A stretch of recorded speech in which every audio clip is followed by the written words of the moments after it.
रुपया, ये शब्द रोज यूज होता है। सुबह उठने से लेकर रात को सोने तक इस वर्ड को सुनते हैं, पर यह शब्द आया कहां से? टू द पॉइंट बात करी जाए तो रुपए शब्द का सबसे पहले इस्तेमाल शेरशाह सूरी ने भारत में अपने शासनकाल 1540 से 1545 के दौरान किया था। शेरशाह सूरी ने अपने शासनकाल में जो रुपया जलाया था, एक चांदी का सिक्का था जिसका वजन था 178 ग्रेन, यानी कि 178 ग्रेन होते थे 11.53 ग्राम के लगभग। उसने तांबे का एक सिक्का जिसे दाम कहा गया और सोने का एक सिक्का जिसे मोहर कहा गया को भी चलाया था। आरबीआई ने आज तक सबसे बड़ा नोट 10,000 रुपए का छापा है, जिसे आरबीआई ने छपवाया था 1938 में। हालांकि जनवरी 1940 में इसे विमुद्रीकृत यानी कि छापना बंद भी कर दिया गया था। फिर आया वर्ष 1954 और 10,000 रुपए का नोट आरबीआई ने फिर से छापना स्टार्ट किया और इस नोट को आरबीआई ने एक बार फिर से 1978 में छापना बंद कर दिया। भारत का पहला नोट रिजर्व बैंक ने या फिर इंडियन गवर्नमेंट ने नहीं छापा था, बल्कि किसी और ने छपवाया था, और ये नोट ना ही हिंदुस्तान में छपा था। एक ऐसी कंट्री भी है जहां हमारा 1 रुपया उस कंट्री की करेंसी के 6047 रुपए के बराबर है। सत श्री अकाल जी, टू द पॉइंट पर में आपका स्वागत है और स्टार्ट करते हैं एक और डिटेल्ड वीडियो। क्या आप जानते हैं कि आपकी जेब में रखा या पर्स में रखा नोट कहां छपता है और कौन से कागज का इस्तेमाल किया जाता है नोट छापने में, और कौन सी इंक की इस्तेमाल की जाती है और ये इंक आती कहां से है, और महात्मा गांधी की जो मुस्कुराती तस्वीर आप हाल फिलहाल में इस नोट पर देखते हैं वो कहां से ली गई है और पहली बार कब से नोट पर छपनी स्टार्ट हुई? इन सब बातों का जवाब लेकर आया हूं मैं। तो वीडियो को पूरा देखिए और उम्मीद है एंड तक देखने के बाद इन सब बातों का जवाब आपको जरूर मिल जाएगा, और आप मुझे कमेंट बॉक्स में लिखकर भी बताएंगे कि ये इन्फॉर्मेशन आपको कैसी लगी। पर इस सबसे पहले मेरे चैनल को लाइक, शेयर और सब्सक्राइब कर लीजिए। कहते हैं कि पैसे के बिना कुछ नहीं आता। बात कुछ हद तक तो ठीक भी है, पर जिस पैसे के बिना कुछ नहीं आता वो पैसा कहां से आता है, कहां छपता है, कैसे छपता है? तो चलिए सबसे पहले आपको बताते हैं भारत का पहला नोट कब छापा था और इसे किसने छपवाया था। दरअसल भारत का पहला नोट रिजर्व बैंक ने या फिर इंडियन गवर्नमेंट ने नहीं, बल्कि ब्रिटिश सरकार ने छपवाया था, और नोट छपवाने का साल था 1862। और सबसे पहले नोट छपे थे 10 रुपए, 20, 50, 100 और 1000 रुपए के। इन सभी नोटों पर महारानी विक्टोरिया की एक छोटी सी तस्वीर भी लगी होती थी, और इन नोटों को यूके से छपवाया गया था। टू द पॉइंट बात करी जाए तो आरबीआई की स्थापना 1 अप्रैल 1935 को हुई थी, और आरबीआई बनने के 3 साल बाद यानी कि जनवरी 1938 में आरबीआई ने पहली बार 5 रुपए का नोट छापा था। इस नोट पर महात्मा गांधी की नहीं बल्कि किंग जॉर्ज 6 की तस्वीर छपी हुई थी। इसके बाद 10 रुपए के नोट, मार्च में 100 रुपए के नोट, जून में 1000 रुपए के और 10,000 रुपए के नोट छापे गए। पर नोटों पर अभी फिलहाल जो महात्मा गांधी की तस्वीर छपी आती आप देखते हैं, ये तस्वीर पहली बार कब छापी गई थी?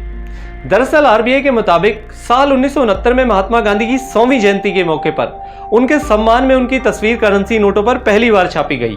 महात्मा गांधी की तस्वीर सबसे पहले 1 रुपए, 2 रुपए, 5, 10 और 100 रुपए के नोट पर छपी थी।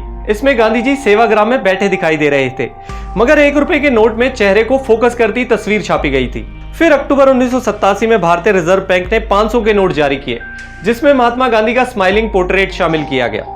यह स्माइलिंग पिक क्लिक करी गई थी 1946 में, तब के वायसराय हाउस और आज के राष्ट्रपति भवन में, जब गांधी जी बर्मा और भारत में ब्रिटिश सेक्रेटरी के रूप में वर्किंग फेडरिक पैथिक लॉरेंस से मुलाकात के लिए गए हुए थे।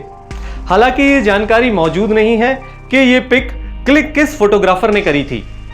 अब आपको बताता हूं कि नोट छापने के लिए किस पेपर का इस्तेमाल किया जाता है, या फिर मैं बताता हूं कि नोट छापने के लिए किस पेपर का इस्तेमाल नहीं किया जाता। जी हाँ, दरअसल नोट छापने के लिए किसी भी तरह के पेपर या फिर कागज का इस्तेमाल नहीं किया जाता, क्योंकि नोट छापने के लिए कपास का इस्तेमाल किया जाता है। दरअसल कागज का इस्तेमाल करने से नोट लंबे समय तक नहीं चल पाएंगे, वो जल्दी फट जाएंगे या फिर खराब हो जाएंगे। लेकिन कपास का इस्तेमाल करने से ये काफी लंबे समय तक चलते हैं। इस कारण नोट बनाने में 100% कपास का ही इस्तेमाल करना उचित रहता है।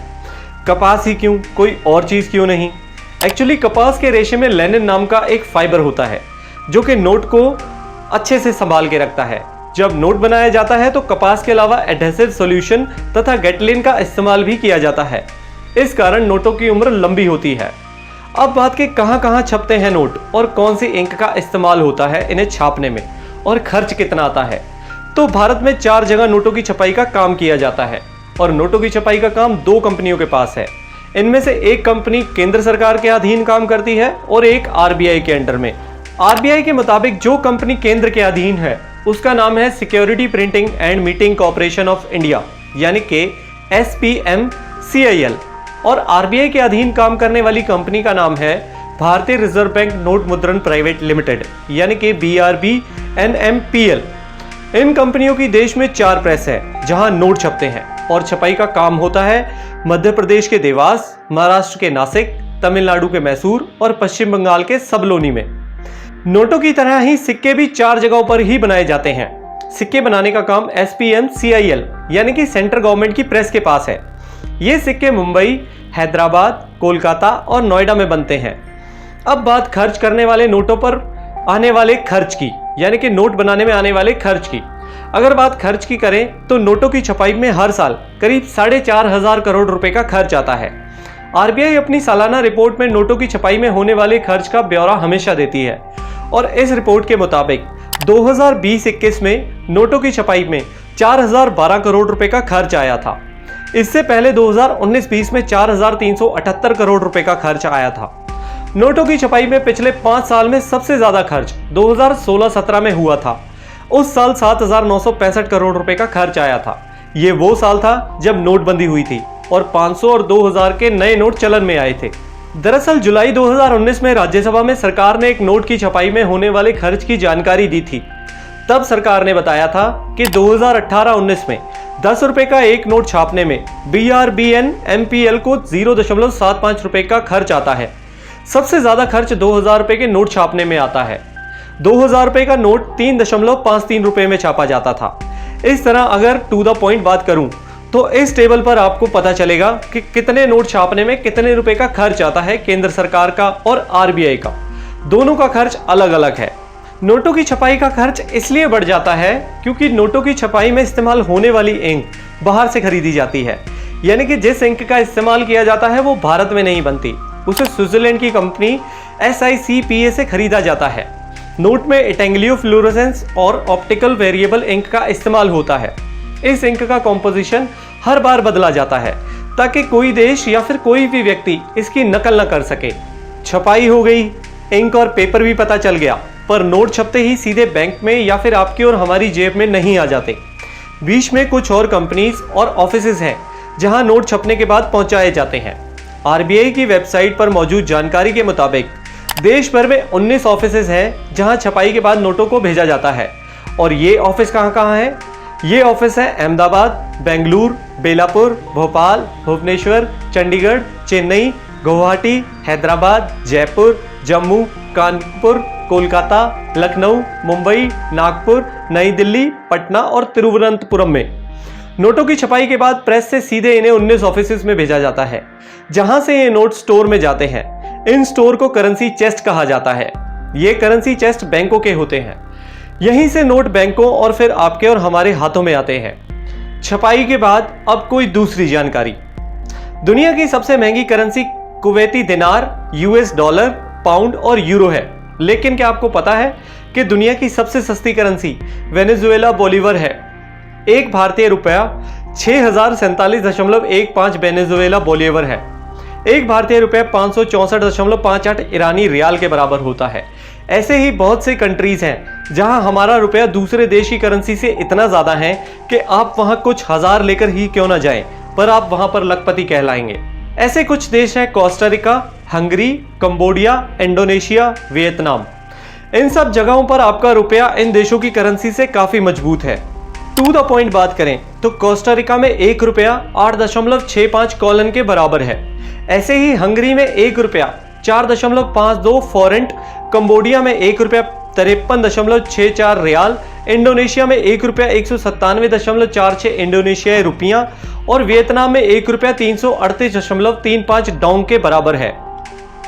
तो बाप बड़ा ना भैया और सबसे बड़ा रुपया। उम्मीद है रुपए के बारे में जो जानकारी मैंने इस टाइम आपको शेयर करी है वो आपको जरूर अच्छी लगी होगी। और भी रुपए के बारे में बहुत सी जानकारियां हैं, जैसे कि हिंदुस्तान में जब रुपया या फिर सिक्के या नोट नहीं चलते थे उस समय हिंदुस्तान के लोग व्यापार कैसे करते थे, और रुपए से पहले किस चीज का इस्तेमाल किया जाता था, वो बताऊंगा मैं आपको करेंसी डिटेल पार्ट 2 में। उम्मीद है ये वीडियो आपको अच्छी लगी होगी। प्लीज मेरे चैनल को लाइक, शेयर और सब्सक्राइब जरूर करें और बेल आइकन दबा दें सो दैट कि मेरी अगली वीडियो आते ही आप तक सबसे पहले पहुंच जाए। नमस्कार।